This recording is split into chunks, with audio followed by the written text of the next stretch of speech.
ইসরো প্রযুক্তি ভরসা 15 তারিখ থেকে গভীর সমুদ্রে পাড়ি দিতে প্রস্তুত কয়েক হাজার ট্রলারের মৎস্যজীবীরা।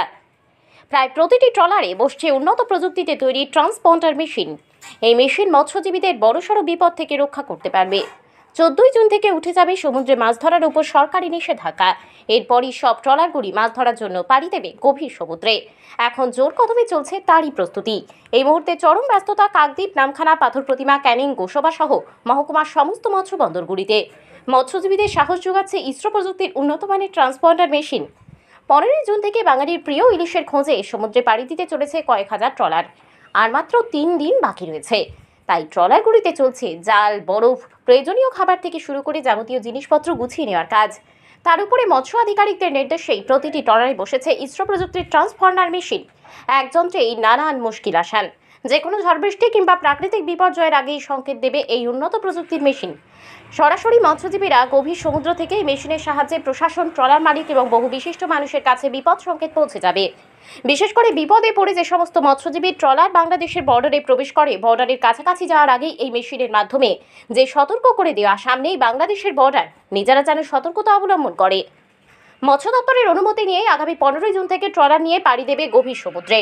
উল্লেখ্য, 15 এপ্রিল থেকে 14 জুন পর্যন্ত সমুদ্রে মাছ ধরার উপর নিষেধাজ্ঞা জারি থাকে।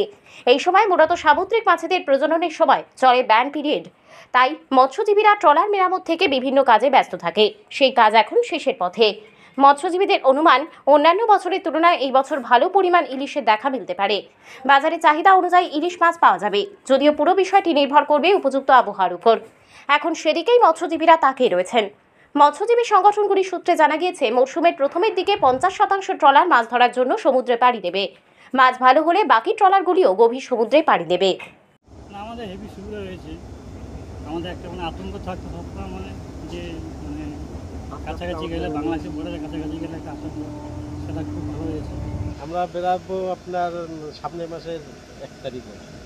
বাংলা বাংলাদেশ, তাহলে ইংরাজি 15 তারিখ। হ্যাঁ, এরপরে অনেক সুবিধা হবে আমাদের। আপনার ঝড় ঝাপটা উঠলে আমরা সিঙ্গেল পাবো, তারপর কোস্টগার্ডের সঙ্গে যোগাযোগ করতে পারবো, আমাদের মালিকের সঙ্গে যোগাযোগ হবে, আমাদের মোবাইলে ওটা অ্যাক্টিভ করে দেবে আমাদের সঙ্গে, যাতে আমরা ভারতের আয়ত্তের ভিতরে আমরা ফিশিং করি, যাতে বাংলাদেশের ভিতরে আমরা না ঢুকি, ঠিক আছে, যাতে জলসীমানা আমরা অবলম্বন না করি, ঠিক আছে, যাতে আমাদের সীমানার ভিতরে থাকি, ঠিক আছে, সেগুলো দিলে আমাদের খুব, এটার জন্য আমাদের খুব সুবিধা। এটা সরকারিভাবে বসানো হচ্ছে নাকি? এটা সরকারিভাবে বসানো হয়েছে, এটা সরকার ভাবতে প্রগতি দিয়েছে, এবার সরকারি থেকেই বসানো হয়েছে।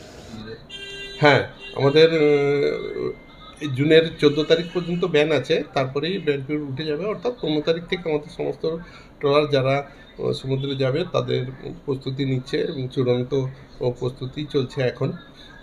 তারপরেই আমাদের ট্রলারগুলো সব রওনা দেবে মাছ ধরার উদ্দেশ্যে। প্রথম পর্যায়ে কতগুলি ট্রলার আপাতত সমুদ্রে রওনা দিতে চলেছে, বা এই মুহূর্তে আপনারা কি মনে করছেন এই বছর কিরকম কি মাছ পাবেন, বা কিরকম কি ওয়েদার কি রয়েছে?